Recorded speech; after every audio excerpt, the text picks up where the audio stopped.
Kalau iPhone 15 Pro Max itu tidak banyak beda jika dibandingkan dengan pendahulunya iPhone 14 Pro Max, buat apa kita beli? Buat apa Apple memperkenalkan iPhone 15 Pro Max? Berbekal pertanyaan tersebut, saya penasaran. Saya berangkat ke Singapura, saya beli iPhone 15 Pro Max, kemudian saya unboxing langsung di sana. Kalau misalnya kalian penasaran, belum nonton videonya bisa cek link yang ini. Dan hasilnya mind blowing banget. iPhone 15 Pro Max menurut saya adalah iPhone yang saya dan kalian butuhkan saat ini. Sebagai bukti, video ini direkam dari jarak yang gak deket loh. So, it's amazing.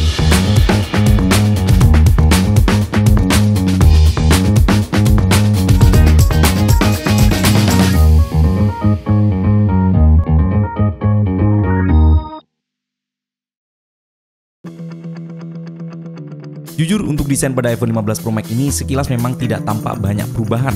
Untuk membuktikan, sekarang saya sedang berada di Jalan Tunjungan, Surabaya, di mana banyak arek Surabaya lagi santai menikmati sore. Jadi sekarang kita tanya aja pendapat mereka.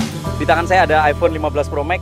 Saya pengen kamu pegang, terus pendapat kamu gimana? Jujur aku lebih suka button yang lama sih, walaupun manfaatnya mungkin lebih banyak ya. Aku dengar katanya bisa buat center dan lain-lain. Cuman tetap lebih suka yang lama. Oh gitu. Terus nggak terlalu banyak perubahan sih menurutku. Aslinya jujur aja desainnya mirip 14 Pro Max, cuman mungkin kayak beda banyak dari titanium ini belakangnya dari 14 Pro Max. Menurutku juga nggak banyak beda sih sama 14.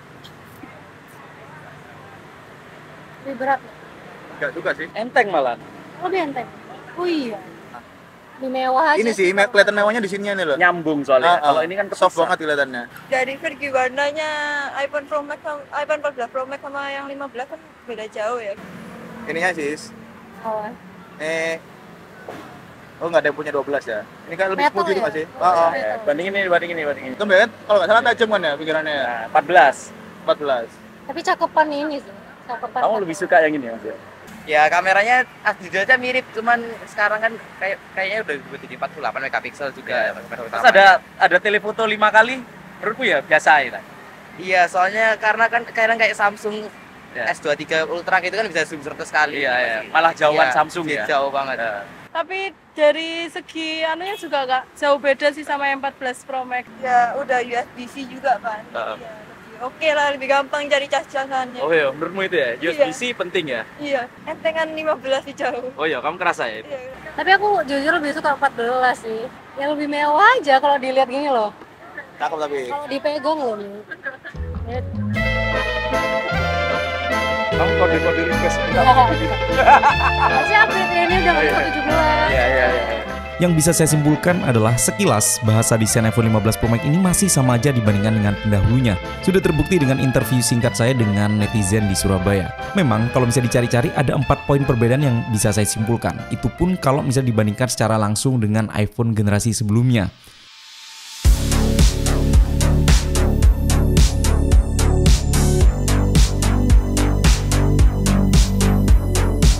Yang pertama, jelas, bezel layar iPhone 15 Pro Max ini lebih tipis. Sekali lagi, kalau misalnya dijejerkan begini akan tampak. Tapi kalau misalnya dipakai setiap hari, mungkin nggak akan kerasa, apalagi kalau misalnya pakai casing. Kemudian yang kedua adalah penggunaan bahan titanium, yang membuat HP ini terasa ringan dan harusnya durable. Cuma dari kebiasaan penggunaan, hal ini sekali lagi nggak akan kerasa, karena pada prakteknya, orang-orang akan menggunakan casing. Nggak cuma orang-orang, saya sendiri juga kayak gitu. Jarang sekali ada orang yang pakai HP harga 20 juta ke atas tanpa casing ya. Yang kita tahu bahwa iPhone 15 Pro Max ini punya 4 pilihan warna, natural titanium, white titanium, blue titanium, dan black titanium.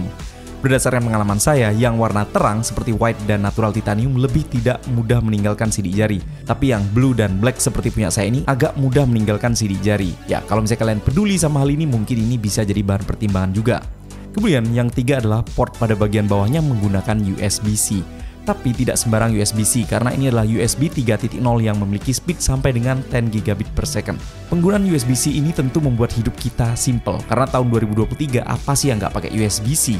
Itu artinya kita cuma modal satu kabel aja sudah bisa ngecas atau menghubungkan benda apapun.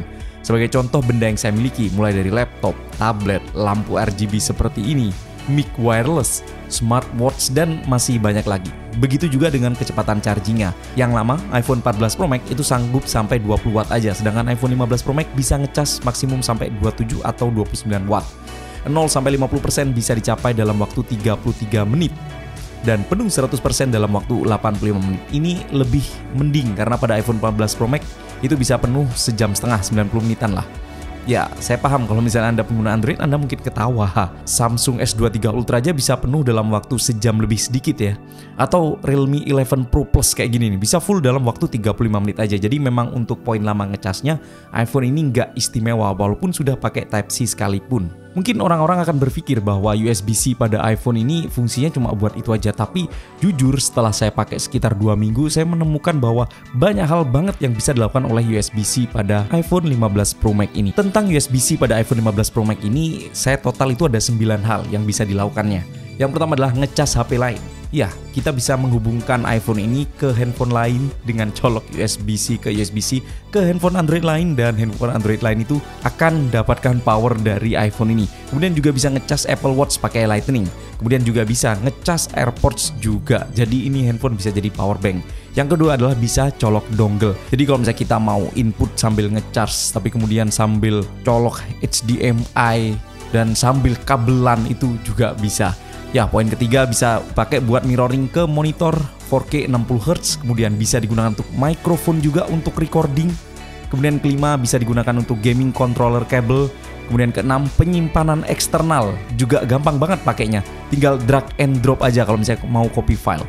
Kemudian bisa CarPlay pada mobil, bisa card reader ya. Ini kalau misalnya dijadikan satu dengan dongle tadi bisa banget. Dan bisa record video 4K 60 fps langsung kesimpan di SSD. Ya, itu menurut saya keren banget. Poin berikutnya yang tampak berbeda adalah action button. Sekilas ini tampak simple memang. Sebuah tombol yang fungsinya menggantikan toggle switch yang selama ini ada di iPhone 14 ke bawah. Dulu fungsinya hanya sebagai mute switch kalau misalnya dipencet atas bawah gini. Tapi action button ini sekarang punya fungsi yang jauh lebih banyak. Kalau kita masuk ke setting, scroll ke bawah sekali kita akan temukan pilihan action button. Di menu ini kita bisa menggantikan tombol tadi ke beberapa pilihan seperti silent mode, layaknya toggle switch kayak biasa. Fokus, ini adalah fitur kostumisasi profil pengguna. Kemudian kamera, torch atau center, kemudian voice memo, lalu shortcut, dan yang terakhir adalah no action. Yang mungkin banyak orang tidak tahu adalah bahwa kita bisa merubah lebih dalam lagi. Misal pada pilihan kamera, kita masih bisa memilih kamera seperti apa yang akan kebuka kalau kita tahan action buttonnya. Pilihannya seperti foto, selfie, video, portrait, dan portrait selfie. Atau kalau misalnya kita pilih shortcut, dimana menurut saya ini keren banget karena ini akhirnya tidak ada batasan mau ngapain banget. Kalau ada yang belum familiar, silahkan cek video-video tentang shortcut pada iPhone. Jadi itu fungsinya kita bisa melakukan perintah apapun hanya dengan sekali panggil, dan sekarang bisa dilakukan sekali pencet aja. Misal seperti yang saya lakukan, saya jadikan shortcut memanggil Shazam ya. Jadi kalau misalnya saya mendengar sebuah lagu yang asing dan saya penasaran judul lagunya apa, yang perlu saya lakukan adalah cukup tekan action buttonnya ini dan dia akan otomatis memanggil Shazam dan langsung mendengarkan lagu apa yang sedang terputar. Dan ini praktis banget. Satu faktor yang hanya ada pada iPhone 15 Pro maupun iPhone 15 Pro Max yaitu penggunaan prosesor A17 Pro Bionic Chip. Ya, itu adalah prosesor yang hanya ada pada iPhone 15 Pro maupun 15 Pro Max. Karena iPhone 15 biasa aja itu masih menggunakan prosesor tahun lalu atau A16. Perbedaannya adalah Apple mengatakan bahwa pada performance core-nya itu lebih cepat sekitar 10%. Dan katanya juga pada efisiensi core-nya itu memiliki performa yang lebih baik per watt-nya. Kemudian GPU-nya sendiri itu juga 20% lebih kencang jika dibandingkan dengan tahun lalu. Tapi ada satu fitur yang hanya ada pada A17 Pro ini, yaitu Hardware Acceleration Ray Tracing, atau gampangnya adalah Ray Tracing yang dibuat oleh si hardware-nya itu sendiri. Oke, barusan mungkin terlalu kompleks didengar oleh orang umum ya, jadi saya bikin simple aja. Gampangnya gini, prosesor pada handphone ini, iPhone 15 Pro Max ini sudah paling modern, paling kencang. Efeknya adalah kita bisa memainkan game-game konsol yang hanya ada pada PS atau PC yang berat, itu bisa dimainkan pada iPhone 15 Pro Max ini. Memang belum sekarang, tapi Apple merilis beberapa game-game kenamaan yang terkenal, diantaranya seperti Resident Evil 4, Resident Evil Village, serta Division Resurgence yang kemungkinan meluncur tahun depan, dan kayaknya nggak berhenti di situ. Kedepannya mungkin banyak game AAA yang hanya ada pada PC dan juga game konsol itu bisa kita mainkan pada benda sekecil ini. Yang menurut saya itu akhirnya membuka sebuah pintu baru bahwa handphone ini akhirnya bisa fungsinya banyak sekali, bukan cuma digunakan game-game mobile yang enteng-enteng pada umumnya ya. Tapi kalau misalnya kalian penasaran bagaimana performa dari A17 Pro ini secara tes benchmark, saya sertakan seperti ini.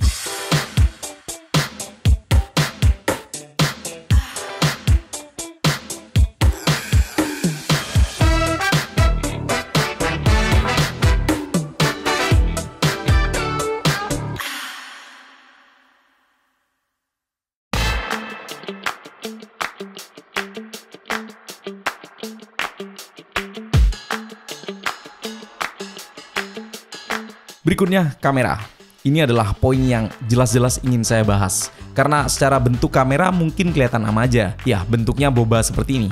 3 kamera begini di bagian belakangnya, tapi kali ini perubahan besar justru terjadi pada bagian dalamnya, baik secara hardware maupun software. iPhone 14 Pro Max menggunakan kamera utama 48 megapiksel. iPhone 15 Pro Max ini juga sama 48 megapiksel, tapi bedanya adalah seperti ini. Kalau kita jepret secara default pada iPhone 14 Pro Max dia akan menghasilkan foto 12 megapiksel. Sedangkan pada iPhone 15 Pro Max secara default dia akan memfoto dengan ukuran 24 megapiksel. Jadi perbedaan lumayan signifikan kalau kita zoom in begini. Akan tampak lebih tajam jelasnya yang 24 megapiksel.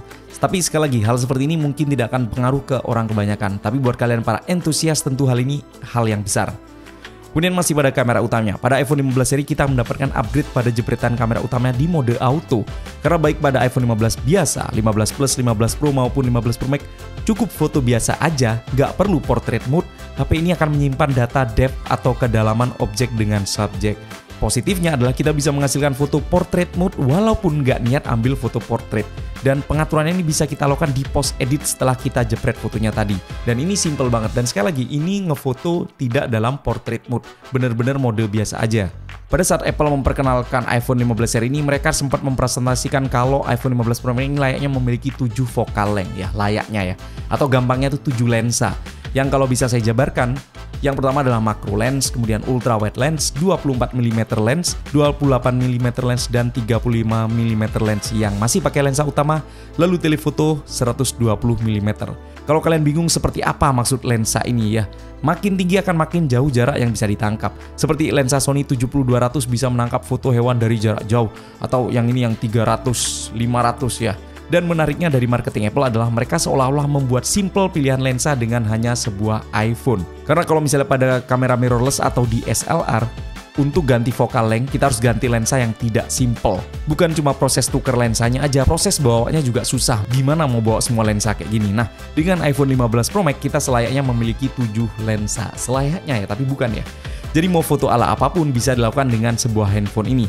Cara switch antar focal length juga cukup mudah, tinggal dilihat aja pilihannya. Macro mode bakal otomatis kalau bisa kita dekatkan pada objek. Kemudian ultra wide tentu tidak usah saya jelaskan, 0,5. Kemudian ada pilihan pada kamera utama 24, 28, dan 35. Semuanya tinggal tekan 1 kali aja pada tulisan 1 kali ini dan 2 kali untuk cropping zoom, dan untuk lensa teleskopnya tinggal pilih yang 5 kali. Kalau misalnya dipikir-pikir buat apa sih ada 7 lensa ini? Menurut saya itu ya supaya pengguna itu bisa menghasilkan foto dengan komposisi yang diinginkan. Ya, walaupun saya sendiri sih pada prakteknya saya mending foto kamera utama aja karena sudah lumayan cukup tajam, kemudian tinggal saya cropping aja, saya edit lagi kemudian ya. Oh ya, yang tampak baru tentu saja adalah lensa 120 mm yang menggunakan teknologi Tetra Prism. Secara fungsi kamera ini lebih kepakai untuk street photography. Saya bisa memfoto objek dari jarak yang agak jauh. Cuma kekurangannya adalah kalau kita terbiasa ngefoto 2 kali atau 3 kali pada iPhone 14 Pro Max, baik untuk foto makanan, objek di cafe, dan lain-lain, yang perlu kita lakukan adalah ambil beberapa langkah lebih jauh supaya komposisinya kerasa pas dan fokusnya juga kerasa pas. Satu hal yang saya kerasa keren pada iPhone 15 Pro Max ini adalah action mode menggunakan lensa telefoto 5 kalinya. Karena setelah saya coba, saya jalan biasa aja kayak gini, hasilnya tuh mind blowing banget sih.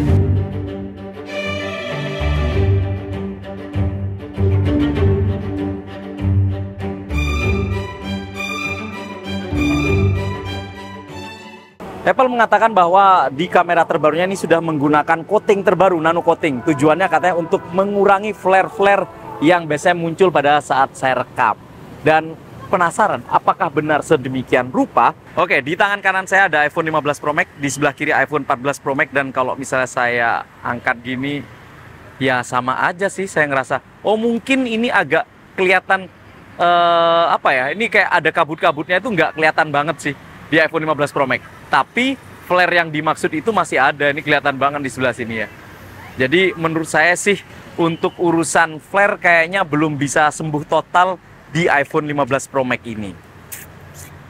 Oh ya, saya belum menjelaskan tentang sebuah perekaman video yang baru ada di iPhone 15 Pro Max ini, yaitu ProRes Lock, di mana kita bisa menghasilkan sebuah video yang flat seperti ini warnanya. Tujuannya adalah supaya bisa diatur lagi di post editing atau color grading. Jadi intinya handphone ini bisa merekam video dengan warna super mentah banget ya. Jadi nantinya bisa kita edit-edit lagi. Dan menurut saya ini keren, karena secara informasi HP ini benar-benar menyimpan segala informasi tentang pencahayaan, kontras, shadow, highlight, dan lain-lain. Jadinya sekali lagi bakal mudah banget untuk kita color grading setelahnya. Ya, kalian bisa lihat barusan kalau misalnya action mode juga bisa kita aplikasikan ProRes lock-nya ini. Tapi satu catatan yang harus dipahami adalah ProRes lock ini cuma bisa 4K 30 fps aja.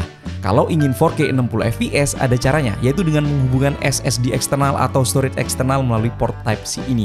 Dan dia akan langsung muncul 4K 60 fps. Kemudian di bagian mesinnya akan muncul Type-C seperti kayak gini lah.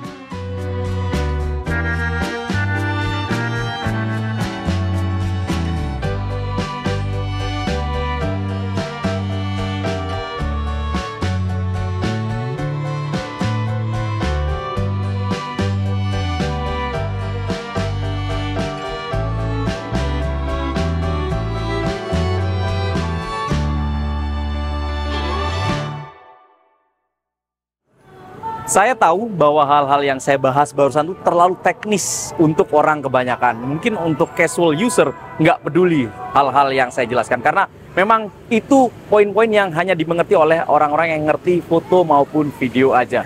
Tapi dengan mengetahui hal-hal tersebut, menurut saya itu tidak ada salahnya dan itu akan membuat kalian jadi keren lagi. Tahu nggak yang bikin kalian bakal tambah keren lagi? Kalian subscribe channel ini, reviewer asal kota Surabaya ini. Karena alasannya yo support saling support reviewer Surabaya iki ya. Kenapa tidak kan ya? Satu hal menurut saya yang jarang dibahas oleh reviewer kebanyakan adalah pada saat perekaman video kita bisa merekam video 4K 60 fps sambil berpindah lensa baik ke ultra wide sampai ke telephoto lens, dan ini baru banget karena pada iPhone sebelumnya juga nggak bisa berubah semuanya.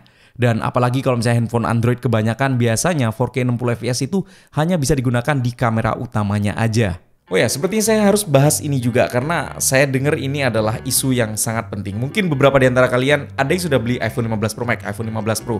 Tapi beberapa di antara kalian juga ada yang ragu antara beli apa enggak karena mendengar isu-isu yang cukup mengganggu kita sebagai calon pengguna atau seorang pengguna. Yaitu misalnya ada yang tanya ke saya, "Bro, ini bagian belakangnya aman emang ya? Kok kayaknya gampang pecah gitu?" Terus kemudian ada yang nanya juga, "Bro, ini katanya overheat, iPhone 15 Pro Max ini gampang panas banget ya, itu gimana ya?" Dan menurut saya sih jangan khawatir ya. Karena kalau misalnya mengacu pada case by case, misal permasalahan kaca retak, ini berita ini muncul banget karena si Jerry Rig Everything itu melalui channel YouTube-nya itu menekuk iPhone 15 Pro Max dan langsung retak. Iya sih, mungkin benar kalau misalnya digituin retak. Tapi ya masa kita punya HP 20 jutaan terus maunya ditekuk-tekuk gitu. Toh dalam penggunaan sehari-hari ya kita pakai casing kayak gini yang saya lakukan ini. Dan kalau misalnya permasalahan kedua, misal overheat, yang ternyata masalah itu simple banget. Begitu sudah mendapatkan update software beberapa kali oleh Apple, permasalahan tersebut sudah hilang. Saya benar-benar ngerasain handphone ini sudah nggak panas lagi. Mungkin sekitar seminggu, 2 minggu awal lah. Saya gunakan untuk merekam video 4K 60 fps, dia sampai muncul notifikasi bahwa handphone ini overheat sehingga nggak bisa rekam video lagi. Tapi ya itu awal-awal aja, sekarang sudah netral. Jadi saran saya kalau misalnya kalian berencana membeli iPhone 15 Pro Max atau sudah terlanjur membeli iPhone 15 Pro Max atau iPhone 15 Pro, nikmatin aja, nggak usah terlalu memikirkan isu-isu yang muncul seperti itu. Kalau misalnya kalian memang sayang terhadap handphone kalian, ya sudah, beliin casing yang mahal, beliin casing yang bagus, pasang tempered glass juga, dan silahkan pakai dengan tanpa rasa apapun yang nggak enak ya. Jadi ininya, berita tentang iPhone yang punya banyak kelemahan itu adalah celah yang menarik untuk digoreng oleh para netizen di luar ataupun para media di luar. Karena klik Anda itu artinya uang buat mereka, ya kan? Sebagai kesimpulan, iPhone 15 Pro Max ini menurut saya adalah handphone yang kaya sekali fiturnya. Sekilas memang secara fisik tidak tampak perbedaan-perbedaannya, tapi pada saat saya ulik, ini bagian kamera maupun kamera video itu banyak sekali yang bisa kita manfaatkan. Jadi kalau misalnya kalian adalah seorang entusias foto maupun video, ini adalah handphone yang cocok. Lalu, apakah itu berarti hanya untuk foto dan video aja? Orang-orang yang peduli pada itu aja, balik ke kalian. Kalian menginginkan sebuah handphone yang bisa kalian maksimalkan di bagian foto maupun video, atau hanya untuk gaya-gayaan aja yang penting menggunakan handphone terbaru dari Apple? Well, itulah dia video kali ini. Terima kasih sudah menyaksikan sampai selesai. Saya Brookmar pamit, sampai jumpa di video selanjutnya. Bye-bye.